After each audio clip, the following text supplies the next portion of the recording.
Krishna Krishna Krishna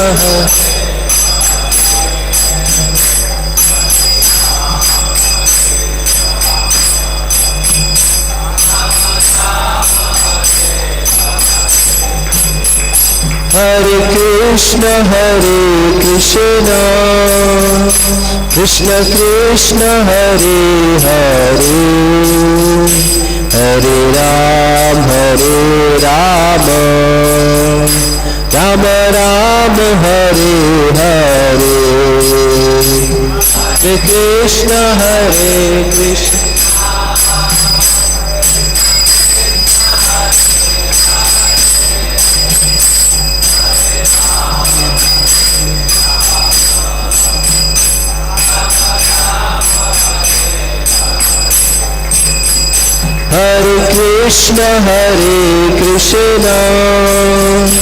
Krishna Krishna Hare Hare Hare Ram Ram Ram Hare Hare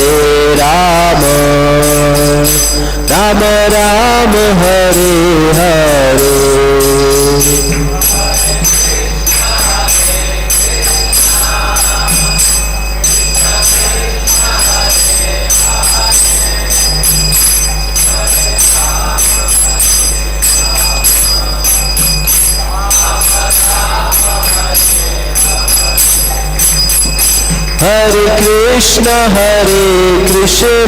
Krishna Hare Hare Hare Ram Ram Ram Hare Hare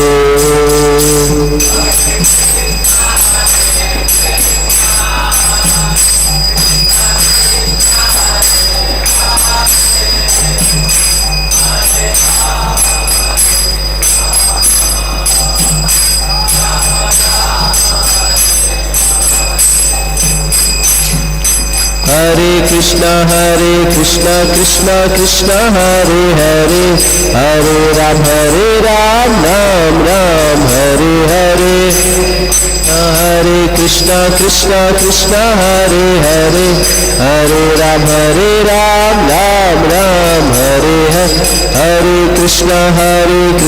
Krishna Krishna Hare Hare Hare Ram Ram Hare Hare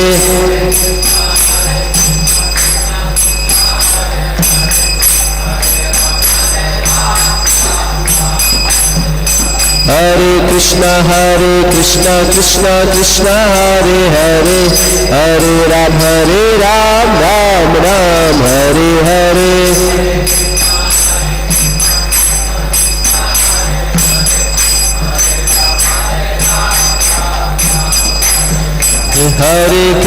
Hare Krishna Krishna Hare Hare Hare Ram Ram Hare Hare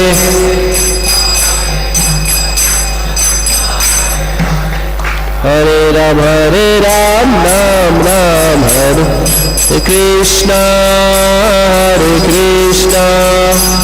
Krishna Krishna Hare Hare Hare Ram Ram Hare Hare Hare Krishna Krishna Hare Krishna Krishna Hare Hare Hare Ram Ram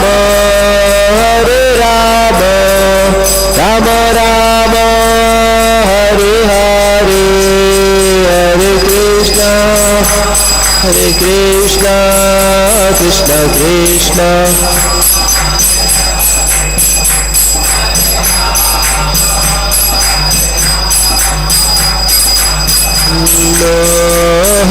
Hare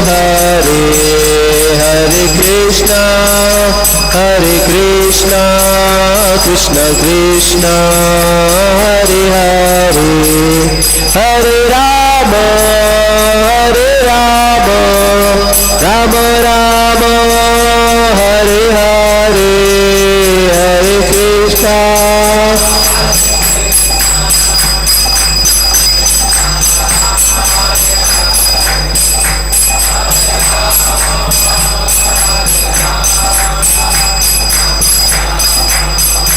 Hare Hare, हरे कृष्णा कृष्णा कृष्णा हरे हरे, हरे राम राम राम हरे हरे, कृष्णा कृष्णा हरे हरे,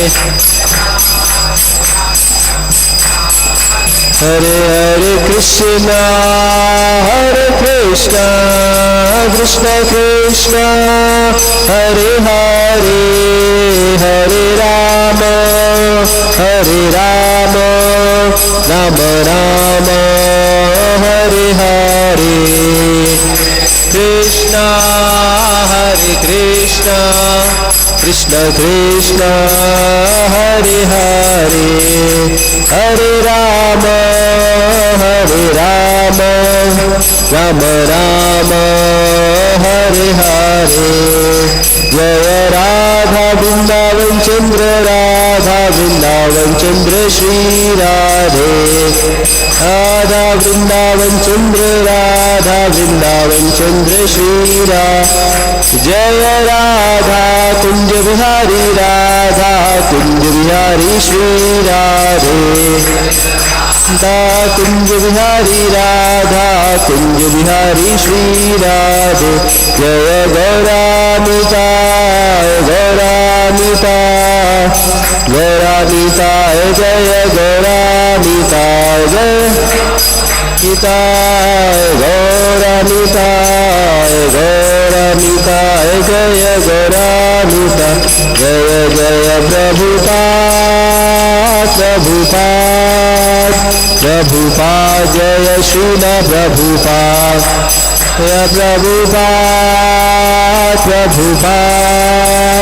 प्रभुपाद जय श्रील प्रभुपाद, जय जय गुरुदेव जय जय गुरुदेव,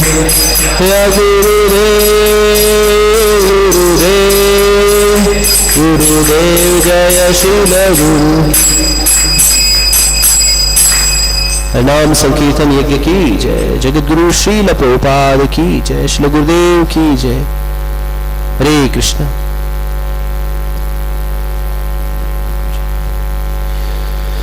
ओम ज्ञानतिमिरान्धस्य ज्ञानाञ्जनशलाकया चक्षुरुन्मीलितं येन तस्मै श्रीगुरुवे नमः। श्रीचैतन्यमनोभीष्टं स्थापितं येन भूतले स्वयं रूप कदा मह्यं ददाति स्वपदान्तिकं। वन्देऽहं श्रीगुरो श्रीयुतापदकमलं श्रीगुरून् वैष्णवांश्च श्रीरूपं साग्रजातं सहगण रघुनाथान्वितं तं सजीवं साद्वैतं सावधूतं परिजनसहितं कृष्णचैतन्यदेवं श्रीराधा कृष्णपादान् सहगण ललिता श्रीविशाखान्वितांश। नमो विष्णुपादाय कृष्णपृष्ठाय भूतले श्रीमते भक्तिवेदान्त स्वामिनिति नामिने।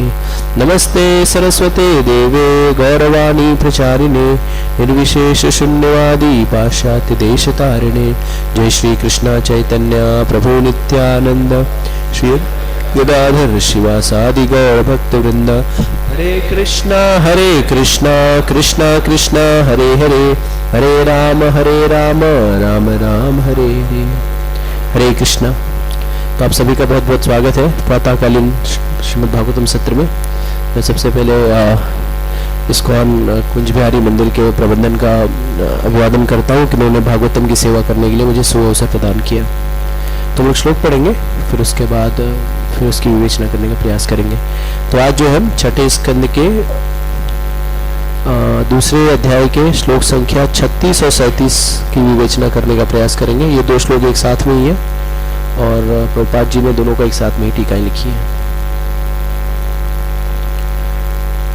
36 पे है और 37 साथ में है। तो हाँ, विमुच्यते तमिमं बन्धम् अविद्या कामकर्मजम् सर्वभूता सुहृत्शान्त मैत्र करुणात्मवान। 37 नंबर श्यामपट पे नहीं है तो मैं पढ़ता हूँ, दोहरा सकते हैं आप लोग, इस मोबाइल में देख सकते हैं। मोचे ग्रस्तमात्मानम् योषित मया आत्ममायया विक्रीडितो यया एव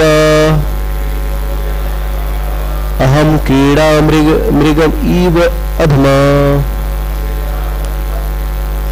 विमुच्यते त्वमिमं बन्धम् अविद्या कामकर्मजम् सर्वभूता सुहित मैत्र सर्वसूदा सुहित शांत मैत्र करुणा आत्मवान। मोचये ग्रस्तमात्मानं योषित माया आत्ममायया विक्रीडितो यया एव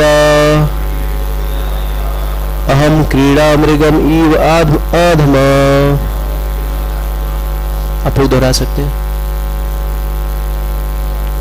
विमुच्यते मिमं बन्धम् अविद्या कामकर्मजम् सर्वभूता सुहृत्शान्त मैत्र करुणात्मवान। मोचये ग्रस्तमात्मानं योषित मया आत्ममायया विक्रीडितो यया एवं क्रीडा मृगमिव अधमा। विमुच्यते त्वमिमं बन्धम् अविद्या कामकर्मजम् सर्वभूता सुहृत्शान्तो मैत्र करुणात्मवान। मोचये ग्रस्तमात्मानं योषित मया आत्ममायया विक्रीडितो एवा इयं क्रीडा मृगा इवाधमा। और कोई? विमुच्यते तमिमं बन्धम् विद्या कामकर्मजम् सर्वभूता सुहृत्शान्तो मैत्र करुणात्मवान। मोचे ग्रस्तमात्मानं योषिन् मायात्ममायया विक्रीडितो याइहं युवाधमा। वर्ड बाय वर्ड मीनिंग, शब्दार्थ श्रील प्रभुपाद जी के द्वारा। विमुच्य छूट कर, तम उससे, इमम यह, बंधम बंधन, अविद्या अविद्या के कारण, काम कामेच्छाओं के कारण, कर्मजम कार्यों से उत्पन्न, सर्वभूत सारे जीवों का, सुहृत मित्र, शांत अत्यंत शांत, मैत्र मैत्रीपूर्ण, करुणा दयालु, आत्मवान स्वरूप सिद्ध, मोचये मैं पाश मुक्त करूंगा, ग्रस्तम कसा हुआ, आत्मानम मेरी आत्मा, योषित मया स्त्री रूप में, आत्म माया भगवान की मोहिनी शक्ति से, विक्रीडितः खिलवाड़ करता, यया जिससे, एव निश्चय, अहम मैं, क्रीड़ा मृगः वशीभूत पशु, इव सदृश्य, अधमा इतना पतित, अनुवाद और तात्पर्य जगत गुरु श्रील प्रभुपाद जी के द्वारा। जगत गुरु श्रील प्रभुपाद की जय। अनुवाद। शरीर में अपनी पहचान बनाने के कारण मनुष्य इंद्र तृप्ति के लिए इच्छाओं के अधीन होता है और इस तरह वह अपने को अनेक प्रकार के पवित्र तथा अपवित्र कार्यों में लगाता है। यही भौतिक बंधन है। अब मैं अपने आप को इस भौतिक बंधन से छुड़ाऊंगा जो स्त्री के रूप में पूर्ण पुरुषोत्तम भगवान की मोहिनी शक्ति द्वारा उत्पन्न किया गया है। सर्वाधिक पतितात्मा होने से मैं माया का शिकार बना और उस नाचने वाले कुत्ते के समान बन गया जो स्त्री के हाथ के इशारों पर चलता है। अब मैं सारी कामी इच्छाओं को त्याग दूंगा और इस मोह से अपने को मुक्त कर लूंगा। मैं दयालु एवं समस्त जीवों का शुभैषी मित्र बनूंगा तथा कृष्ण महानामृत में अपने को सदैव लीन रखूंगा। तात्पर्य जगत गुरु श्रील प्रभुपाद जी के द्वारा। जगत गुरु श्रील प्रभुपाद जी की जय। तात्पर्य समस्त कृष्ण भावना भावित व्यक्तियों के लिए संकल्प का यही मानदंड होना चाहिए। कृष्ण भावना भावित व्यक्ति को माया के पाश से अपने को छुड़ा लेना चाहिए और ऐसे पाशों से कष्ट पा रहे अन्य सारे लोगों के प्रति दयालु होना चाहिए। कृष्ण भावनामृत आंदोलन के कार्यकलाप न केवल स्वयं के लिए है अपितु अन्यों के लिए भी है। कृष्ण भावनामृत की यही पूर्णता है। जो व्यक्ति अपने मोक्ष में ही रुचि रखता है वह कृष्ण भावनामृत में उतना उन्नत नहीं होता जितना कि अन्यों के प्रति दया अनुभव करने वाला तथा कृष्ण भावनामृत आंदोलन का प्रसार करने वाला होता है। ऐसा उन्नत भक्त कभी नीचे नहीं गिरेगा क्योंकि कृष्ण उसे विशेष संरक्षण प्रदान करेंगे। कृष्ण भावनामृत आंदोलन का यही सार है।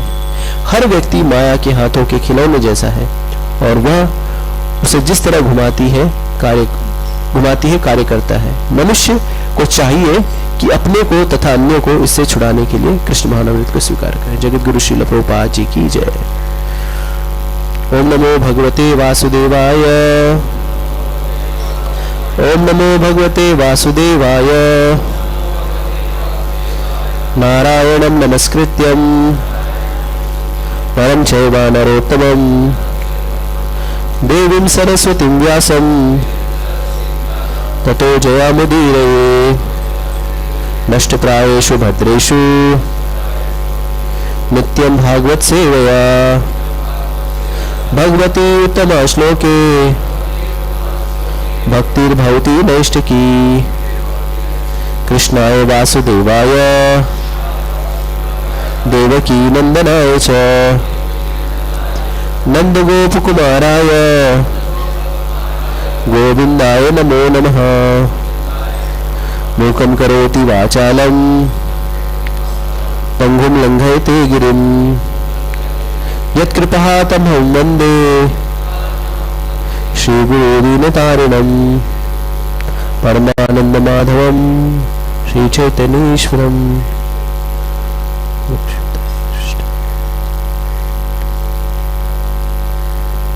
हरे कृष्णा।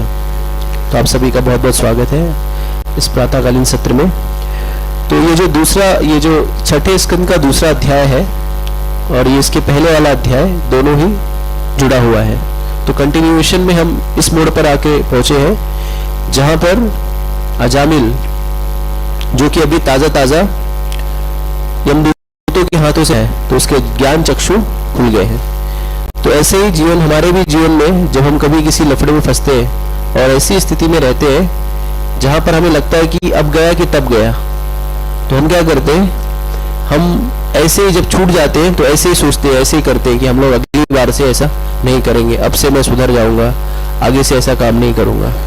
तो अजामिल हमारा ही प्रतिनिधि है। तो अगर आप देखेंगे कुछ देर के पहले क्या किन्नूत और विष्णु दूतों में झगड़ा हुआ कि कौन ये यमलोक जाने का अधिकारी है या वैकुंठ जाने का अधिकारी है।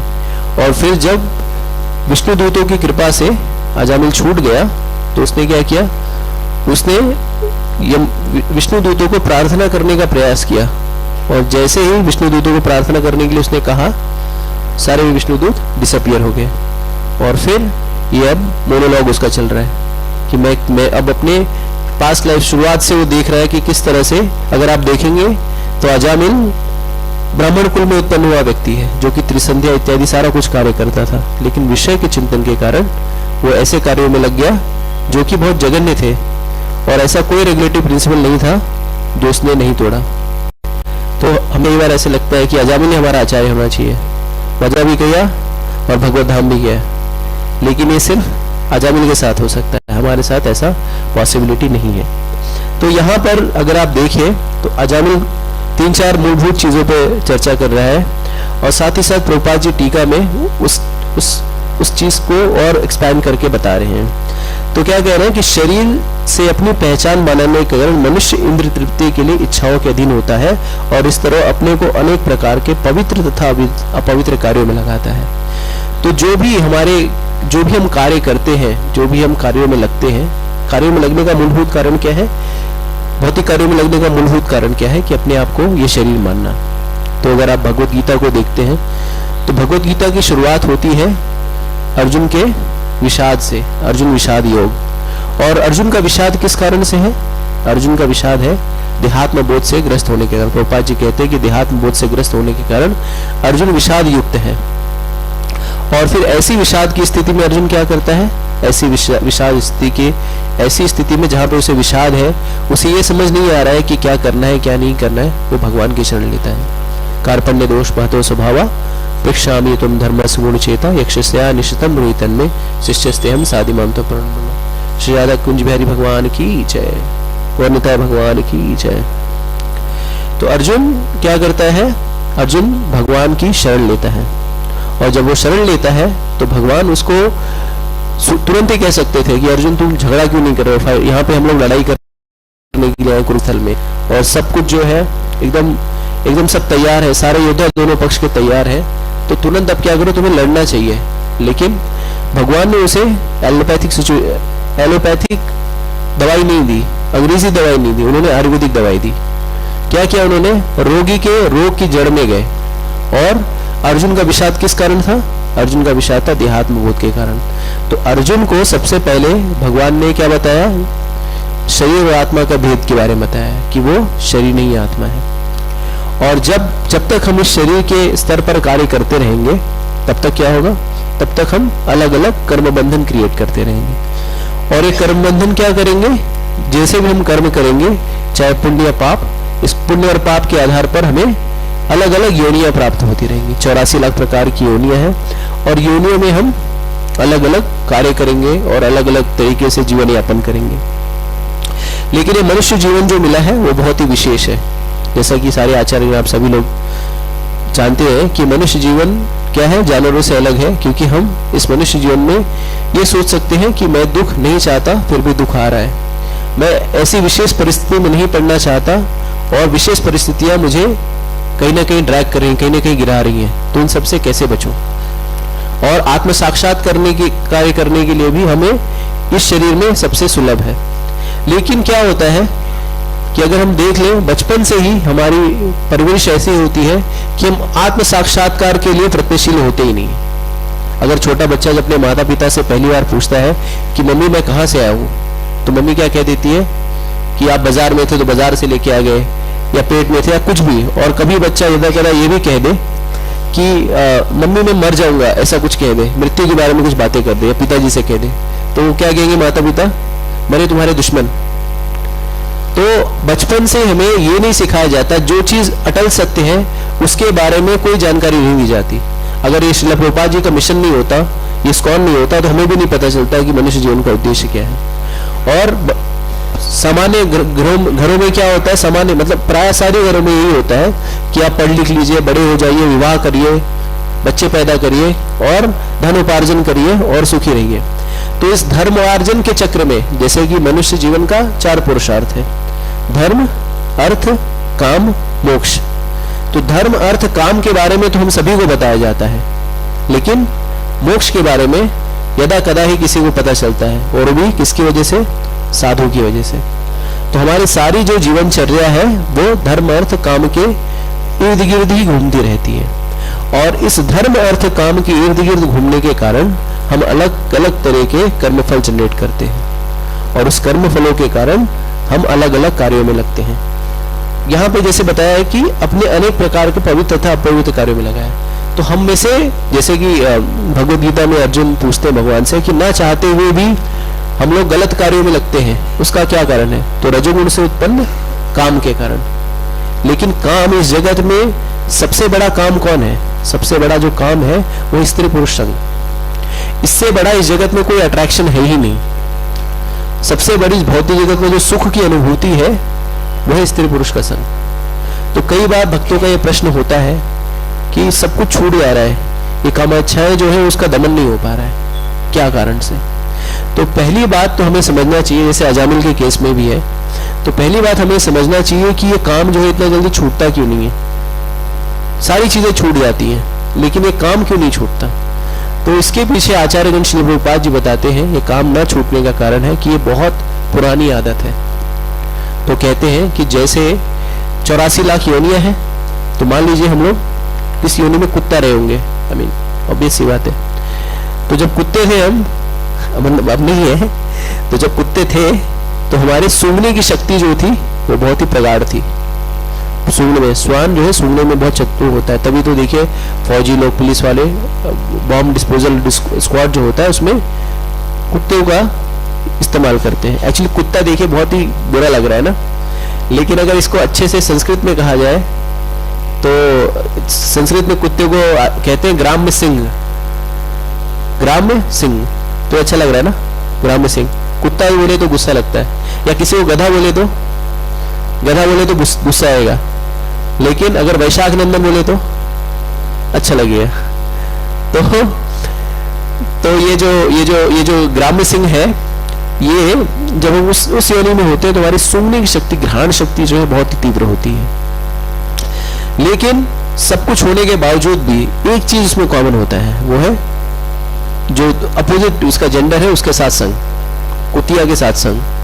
अगर हम शुकर बन गए तो हम विष्ठा खाएंगे, लेकिन एक चीज नहीं करेंगे, वो है स्त्री पुरुष का संग। तो अगर आप जितने भी योनियां हैं, 84 लाख योनियों में हमारी शक्तियां कहीं कम और ज्यादा होती रहती हैं। कहीं बल ज्यादा हो जाएगा, कहीं दृष्टि ज्यादा हो जाएगी, कुछ ना कुछ ज्यादा हो जाएगा, लेकिन एक चीज जो है कांस्टेंट होता है, वो है संग, अपोजिट जेंडर का संग। तो ये चीज क्योंकि इतनी बलवती है, ये आदत जो है वो 84 लाख योनियों में कभी छूटी ही नहीं है, तो ये आदत आसानी से कैसे चली जाएगी? ये बहुत जटिल है इससे छूट पाना।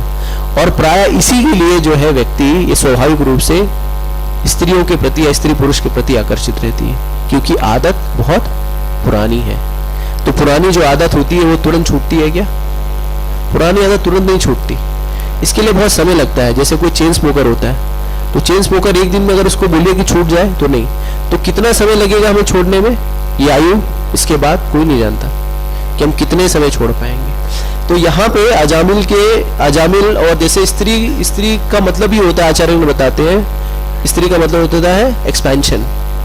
तो जब व्यक्ति कोई गृहस्थ आश्रम में जाता है, या जैसे अगर हम देखें, अगर ब्रह्मचारी का जो लाइफ है बहुत आसान है। अगर किसी ब्रह्मचारी को कहा जाए कि आज चलिए, आज यहाँ से आपकी सेवा बदल दी गई, आप चलिए अंडमान निकोबार आइलैंड में, तो उनको कोई फर्क नहीं है।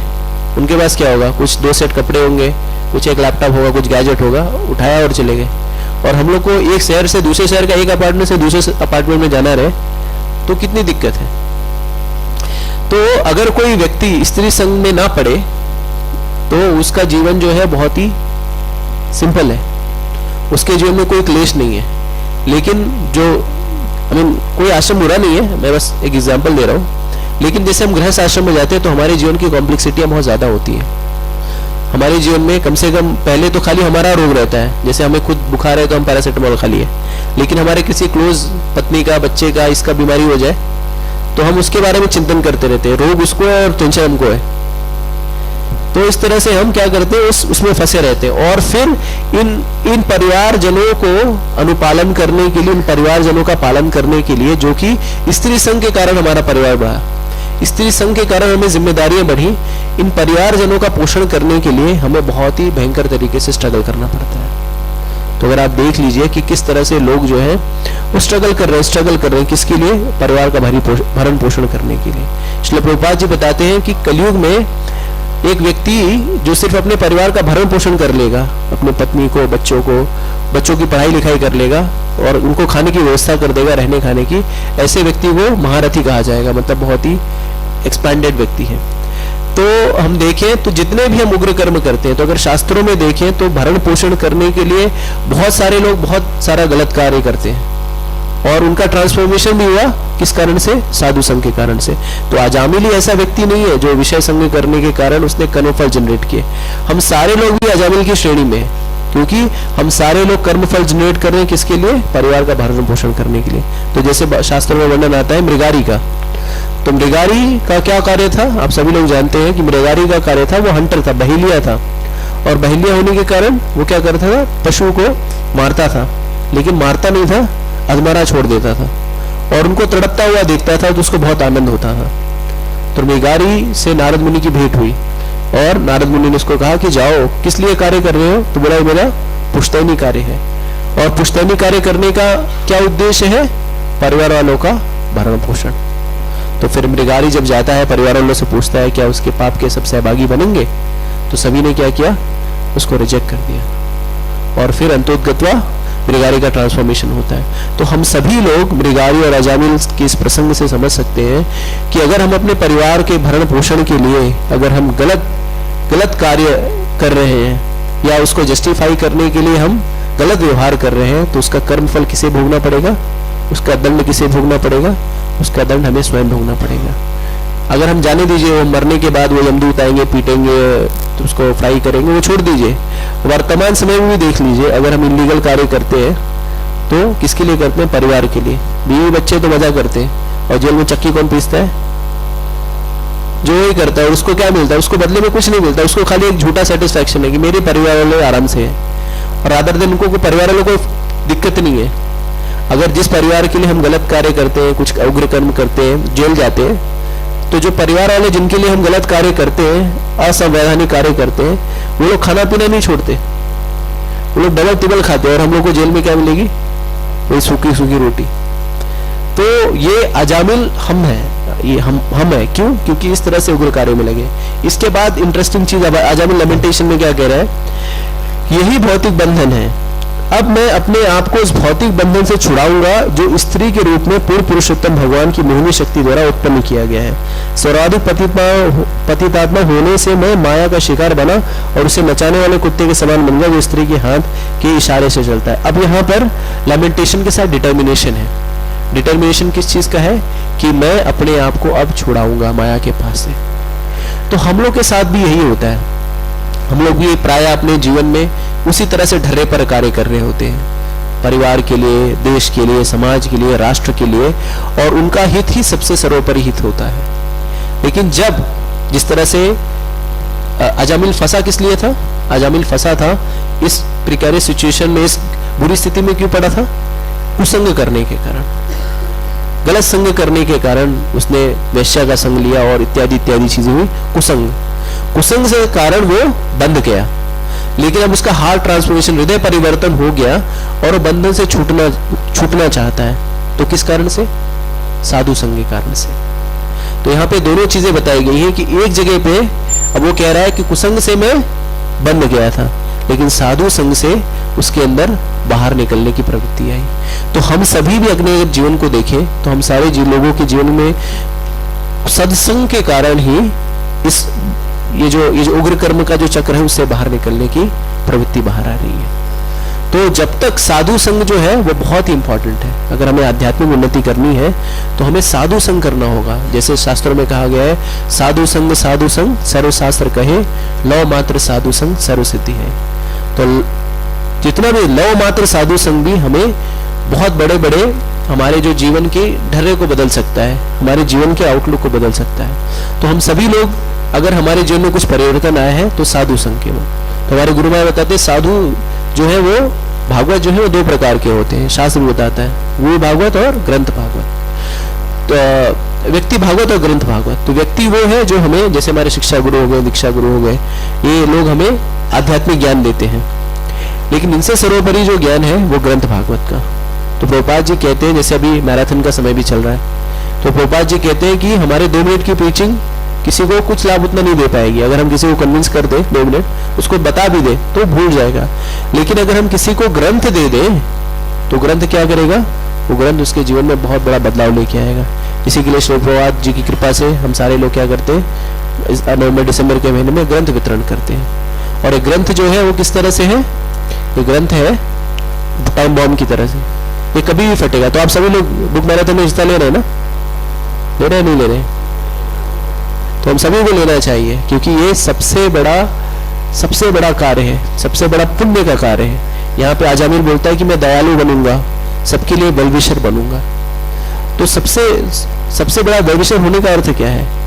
जैसे कि प्रायः कुछ लोग क्या करते हैं कि वो लोग दया के नाम पे हॉस्पिटल्स खोलते हैं, दया के नाम पे कुछ तो कंबल देते हैं, इस तरह के जो है वो शरीर के स्तर के कार्य करते हैं। प्रभुपाद जी बताते हैं असली दया क्या है, किसी व्यक्ति का हृदय परिवर्तन कर देना, उसको उस कष्ट की स्थिति से बाहर निकाल देना, जो कष्ट है उसके कष्ट का जो जड़ है उससे बाहर निकाल देना।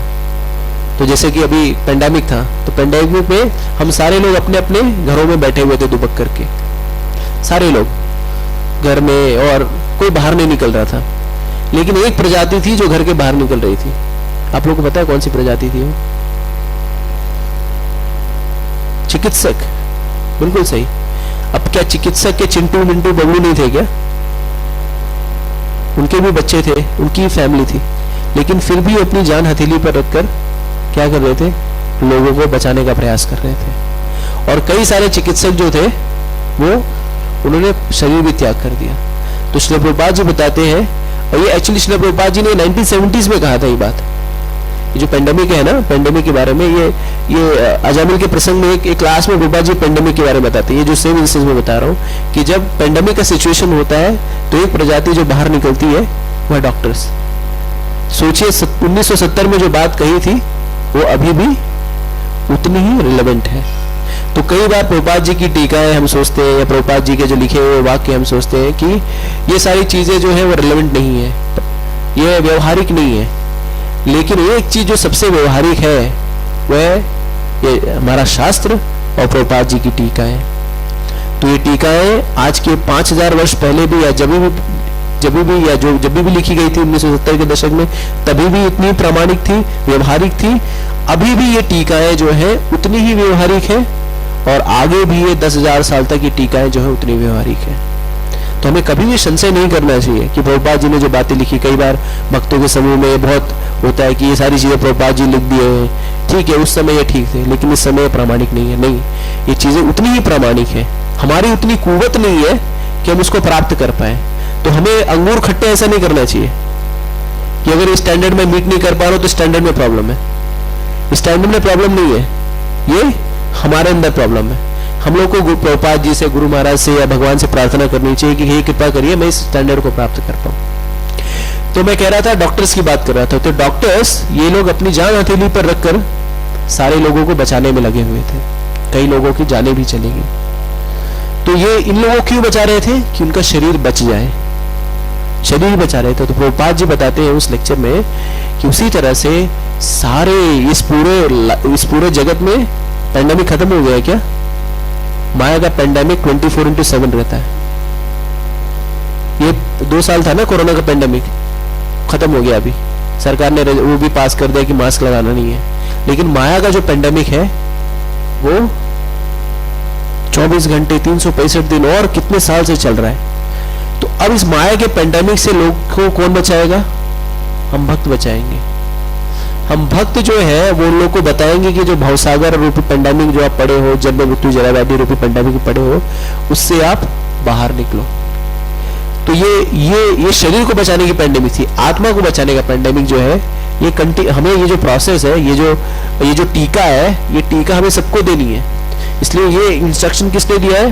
ये चैतन्य महाप्रभु ने इंस्ट्रक्शन दे रखा है कि इस पेंडेमिक से ये जो क्या कहते हैं, ये आपदा जो चल रही है, जन्म मृत्यु जरा व्याधि वाली पुनर्जन्म पुनर्मरण की जो आपदा चल रही है, उससे हमें लोगों को बचाना है। और चैतन्य महाप्रभु ने निर्देश दिया। उन्होंने क्या कहा? हरिदास ठाकुर नित्यानंद प्रभु को, जारे देखो तारे कहो कृष्ण उपदेश। घर घर जाओ और सबको क्या कहो? बोलो कृष्ण, भाजो कृष्ण, करो कृष्ण शिक्षा। तो उन्होंने ये नहीं कहा कि किसी विशेष व्यक्ति को करना है, किसी विशेष जाति को करना है, किसी विशेष पंथ को करना है, सबको करना है। तो असली करुणा वो होगी जब हम घर घर जाएंगे और सबके हाथों में क्या देंगे? भगवद गीता देंगे कि लीजिए भगवद गीता। ये आपको क्या करेगी? ये भगवद गीता आपके इस जन्म मृत्यु जरा व्याधि के चक्र से ही बाहर निकाल देगी। ये आपकी प्रॉब्लम की जड़ को ही सॉल्व कर देगी। हमें कई बार लगता है कि भगवद गीता कितना दे, भगवद गीता कोई पढ़ता नहीं है। तो ये सही बात है। भगवान भगवद गीता में कहते हैं बहुनाम जन्म मानांते ज्ञान मान माम प्रपद्यते वासुदेव सर्वमिति स महात्मा सुदुर्लभ। तो ये सही बात है, सुदुर्लभ है। हम 1000 को देंगे तो कुछ ही लोग पढ़ेंगे, लेकिन पढ़ेंगे तो जरूर, पढ़ेंगे तो जरूर। तो हमारा दायित्व है कि हम सभी के हाथों में भगवद गीता पहुंचाएं। और कई बार हमें लगता है कि पिछले साल 4 लाख भगवद गीता हो गई, तो अब यहाँ पुणे में स्कोप ही नहीं है। ऐसा नहीं है। अगर आप मोहल्ले में आस पड़ोस में ढूंढ लेंगे ना, तो ऐसे बतेरे लोग मिल जाएंगे जिनके पास भगवद गीता नहीं होगी। तो हमें ऐसे लोगों को पकड़ना है, ऐसे लोगों को भगवद गीता देनी है, उनको वो करना है, और वही असली करुणा है। इसके अलावा और कोई करुणा नहीं कर सकते हम। शारीरिक रूप से करुणा दिखाए तो यहाँ पे दयालु होने की बात कर रहा है अजामिल कि मैं दयालु बन जाऊंगा, सबका सुहृद बन जाऊंगा। तो साधु का गुण ही है, जैसे कहा तितिक्षुआ कारुणिका सुहृदम सर्वदेही नाम अजाशत्र शांतैव साधु साधु भूषणम। तो साधु का गुण है तितिक्षुआ करना, दयालु होना। लेकिन असली दया क्या है वो भी तो हमें समझना चाहिए ना। अगर कोई व्यक्ति है अपने घर से भूल गया है, घर छोड़ करके चला गया है, और वो सड़क पर के श्रील प्रभुपाद जी बताते हैं कि सड़क पर कहीं वो भिक्षा मांग रहा है, तो आप उसको जानते हैं कि आपके पड़ोसी का लड़का है, तो आपने उसको देखा भीख मांग रहा है, उसको आपने 10 रुपए दे दिए, चॉकलेट खरीद के दे दिया, तो ये उसका असली हेल्प है क्या?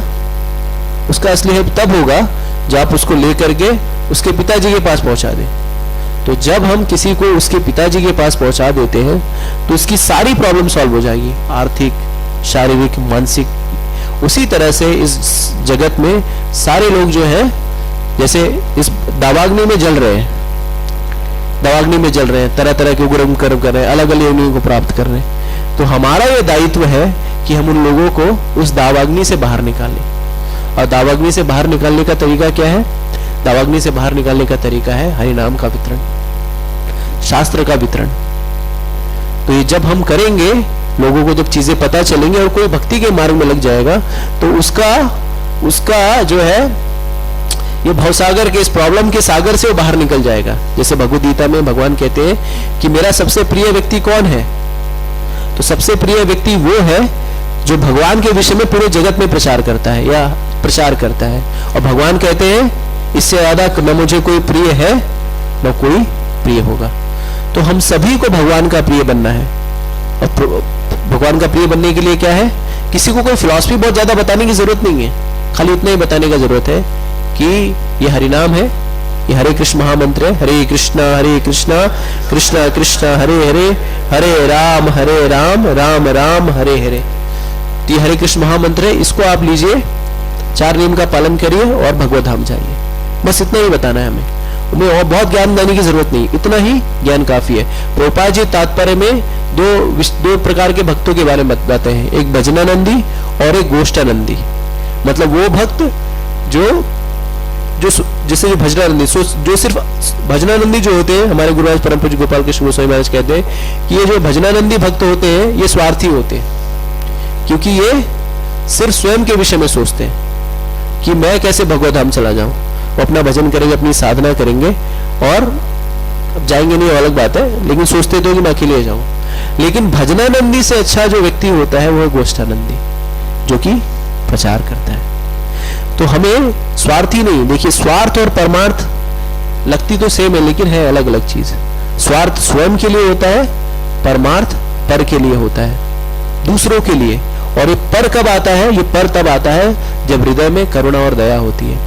जैसे श्रील प्रभुपाद जी, अगर श्रील प्रभुपाद जी के जीवन को देखिए हम, तो श्रील प्रभुपाद जी वृंदावन में रहते थे, राधा दामोदर मंदिर में, और बहुत ख्यातिबद्ध थे, लोग उनको जानते थे, उनको भक्ति वेदांत की टाइटल मिली हुई थी, बहुत पटु थे और अच्छे से सेटल थे, वेल सेटल थे, उनको कोई दिक्कत नहीं थी, अपना आराम से खाते पीते भजन करते। 70 साल की उम्र में क्या करते? हमारे यहाँ पे 60 साल हो जाता है तो उसके बाद रिटायर हो जाते, उसके बाद बोलते कि कुछ नहीं काम करना, बस रिलैक्स होना है। तो 70 साल की उम्र थी, रिलैक्स होते थे। लेकिन नहीं, प्रभुपाद जी जो थे भजनानंदी नहीं थे, भजन स्वयं के स्वार्थ नहीं थे, परमार्थ के लिए गए, परमार्थ के लिए खुद को रिस्क उठाया, गए कार्गोशिप में गए, फिर आप सभी जानते हैं कि उन्होंने किस तरह से किया।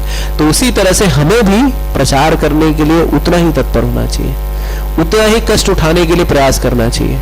जैसे कहते हैं कि हम सारे लोग सेवा करते हैं, लेकिन हम सारी सेवाएं कैसे करना चाहते हैं? हम सारी सेवा वो करना चाहते हैं जो मेरे स्वभाव के अनुरूप हो या जो मुझे अच्छा लगता हो, तो वो सेवा मैं करूंगा।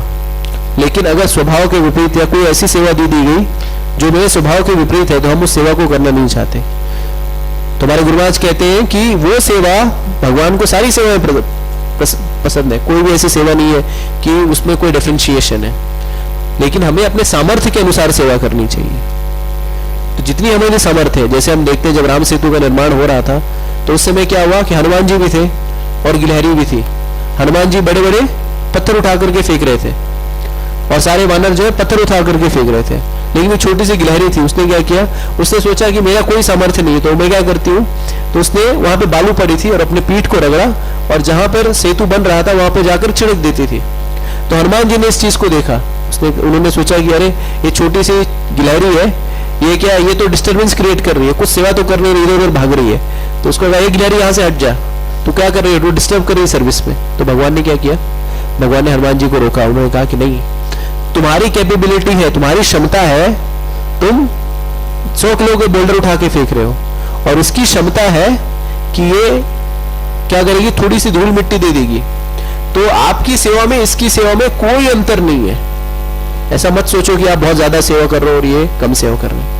तो हमें इससे समझ में आना चाहिए कि जो यहाँ पर भागवतम कर रहा है, भागवतम क्लास दे रहा है, या जो ऑल्टर में बैठा है, या जो किचन में कुकिंग कर रहा है, ऐसा नहीं जो कुकिंग सेवा कर रहा है वो कम अच्छा सेवक है, या कोई कुछ दूसरी सेवा छोटी मोटी सेवा कर रहा है, झाड़ू मार रहा है, वो कम अच्छा सेवक है।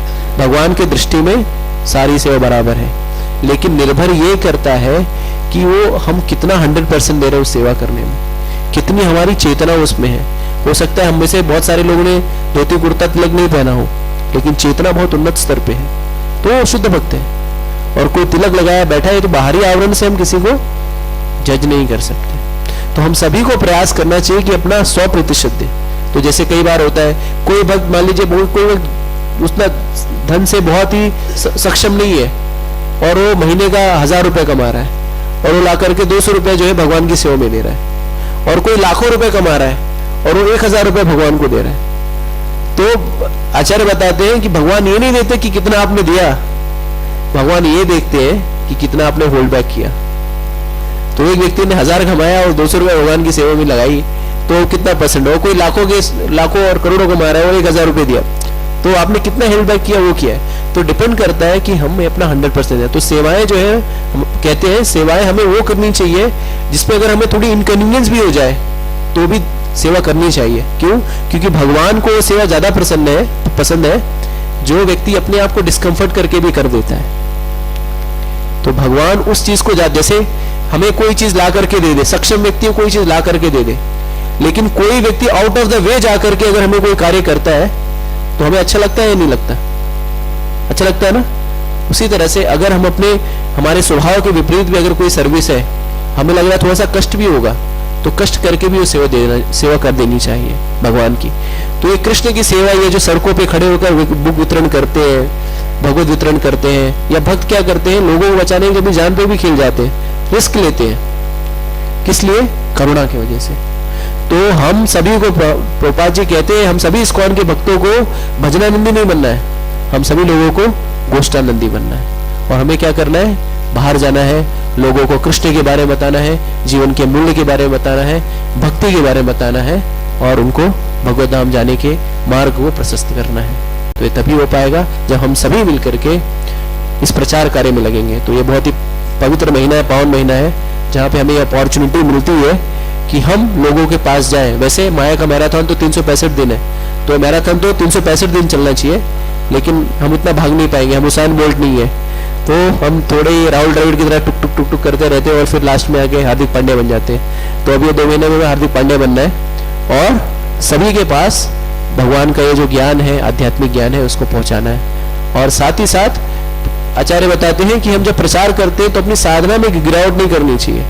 तो कई बार क्या होता है, हम प्रचार इतना कर लेते हैं कि हमें प्रचार करने, कोई दूसरे को हमें प्रचार करना पड़ता है, मतलब कोई हमें प्रचार कर दे तो हम समझ जाए। तो हमें अपने साधना को मेंटेन करते हुए अपनी जो हमारी दैनिक सेवाएं हैं या जो हमारी भक्ति का जो 16 माला जप करना है या कथा सुनना है, भागवतम पढ़ना है, उसको करने के बाद फिर अपने आप को झोंक देना है। ऐसा नहीं कि हमने झोंक दिया और हमारे पास खुद ही हमारे पास शक्ति कम हो गई है। तो सब चीज को बैलेंस करते हुए इस मैराथन का हमें यूज करना है, इस्तेमाल करना है। और जिस तरह से अजामिल यहाँ पर दया और करुणा की बात कर रहा है, उस दया और करुणा का हमें वास्तविकता में इम्प्लीमेंटेशन और उसको प्रकाशित करना है कि किस तरह से हम दया दिखा सकते हैं। तो यहाँ पे हमने थ्योरी समझ ली कि अजामिल कह रहा है कि मैं दयालु बनूंगा, सबका सुहृद बनूंगा। अब उसका प्रैक्टिकल हमें करना है इस शास्त्रों का, ग्रंथों का वितरण करके। ठीक है। हरे कृष्णा कृष्णा कृष्णा हरे हरे, हरे राम राम राम हरे हरे। तो यहीं पे मैं अपनी वाणी को विराम देता हूँ। 8:59 हो गए। अब आप लोगों को कोई प्रश्न है, जिज्ञासा है, टीका टिप्पणी है तो आप लोग कर सकते हैं। किसी का कोई प्रश्न, कोई जिज्ञासा, कोई टीका टिप्पणी करना चाहता है? ठीक है। तो ग्रंथराज श्रीमद् भागवतम की जय, जगत गुरु श्रील प्रभुपाद की जय, श्रील गुरुदेव की जय। ओम तत्सत। हरे कृष्णा हरे राम राम राम हरे हरे। जय गुरुदेव, जय श्रील प्रभुपाद। हरे कृष्णा। सभी को दंड प्रणाम।